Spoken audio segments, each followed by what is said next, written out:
नमस्कार, मैं हूं नाजिया और आप देख रहे हैं कैपिटल टीवी। दगाबाज चीन की चालबाजियों से पूरी दुनिया अच्छे से वाकिफ है।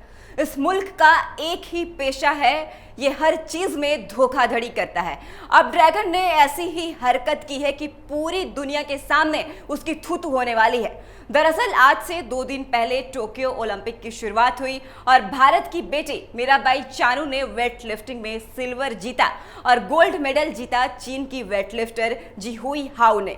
खिताब जीतकर उन्होंने नया रिकॉर्ड तो जरूर बनाया, लेकिन अब वो बुरा फंसने वाली है, क्योंकि उन्होंने ये खिताब जीतने के लिए जो चालबाजी की है वो दुनिया के सामने आने वाली है। और उन्होंने धोखेबाजी से जो खिताब जीता है वो हिंदुस्तान की बेटी को मिलने वाला है। जी हाँ, सही सुना आपने, जिहाऊ हाउ के डोप टेस्टिंग में फेल होने के कयास लगाए जा रहे हैं। और अगर ऐसा होता है तो क्या अब गोल्ड का ये खिताब जिहाऊ से छीन लिया जाएगा? और अगर कोई खिलाड़ी डोप टेस्टिंग में फेल होता है तो इससे उसके कैरियर पर क्या असर पड़ता है, ये सब बता रहे हैं आपको इस खास रिपोर्ट में।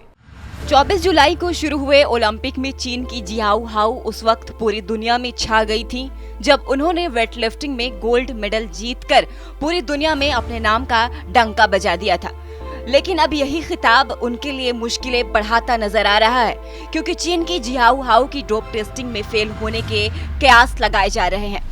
ये वही जिहाऊ हाउ हैं जिन्होंने भारत की बेटी मीराबाई चानू को हराकर गोल्ड जीता था, तो वही मीराबाई चानू को सिल्वर से ही अपना मन भरना पड़ गया था। अभी तक मिली जानकारी के मुताबिक जिहुई को टोक्यो खेलों के अधिकारी ने डोपिंग टेस्ट से गुजरने को कहा है। हालांकि अभी इस टेस्ट का कोई भी नतीजा नहीं आया है, लेकिन डोप टेस्टिंग तभी कराई जाती है जब किसी भी एथलीट पर ताकत बढ़ाने की दवा लेने का शक पैदा होता है। ऐसे में सवाल उठता है कि कोई खिलाड़ी डोपिंग क्यों करता है, डोप टेस्ट क्या होता है, ये टेस्ट कौन लेता है, इसके कानूनी प्रावधान क्या है, कोई खिलाड़ी अगर डोप टेस्ट में फेल होता है तो फिर इस पर क्या कार्रवाई हो सकती है। डोपिंग टेस्ट आमतौर पर ताकत बढ़ाने वाली दवाओं के इस्तेमाल को पकड़ने के लिए किया जाता है।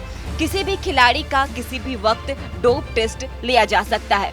ये नाडा या वाडा या फिर दोनों की ओर से किए जा सकते हैं। इसके लिए खिलाड़ियों के पेशाब का सैंपल लिया जाता है। आमतौर पर एक खिलाड़ी का कैरियर बेहद ही छोटा होता है।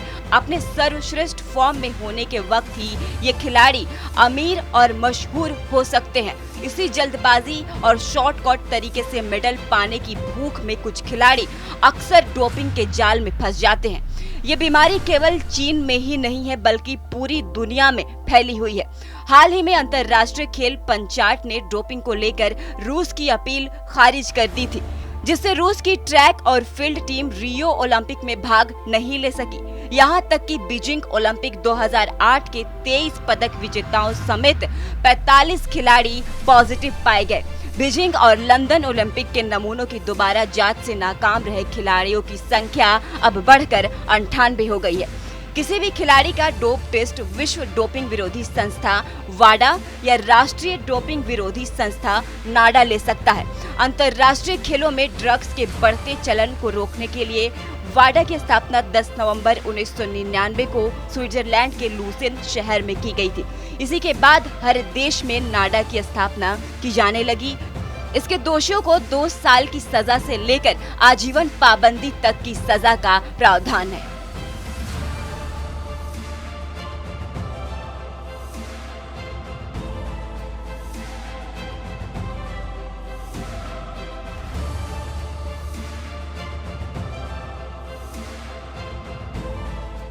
ऐसे में अगर चीन की जिहाऊ डोप टेस्टिंग में फेल हो जाती हैं तो भारत की मीराबाई चानू को गोल्ड मेडल मिलने के रास्ते खुल जाएंगे और साथ में ये भी साबित हो जाएगा कि चीन खेल में भी अपने खिलाड़ियों को नशीली दवाएं देता है। और ऐसा करके चीन अपने खिलाड़ियों को खिताब तो जरूर दिला देता है, लेकिन मानसिक रूप से उन्हें कमजोर भी बनाता है और खिलाड़ियों के भविष्य के साथ भी खिलवाड़ करता है। फिलहाल के लिए बस इतना ही। देखते रहिए कैपिटल टीवी।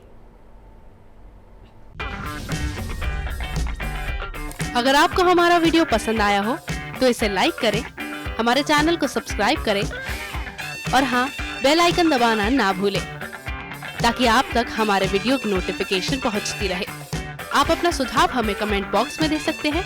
हमारे साथ जुड़ने के लिए शुक्रिया।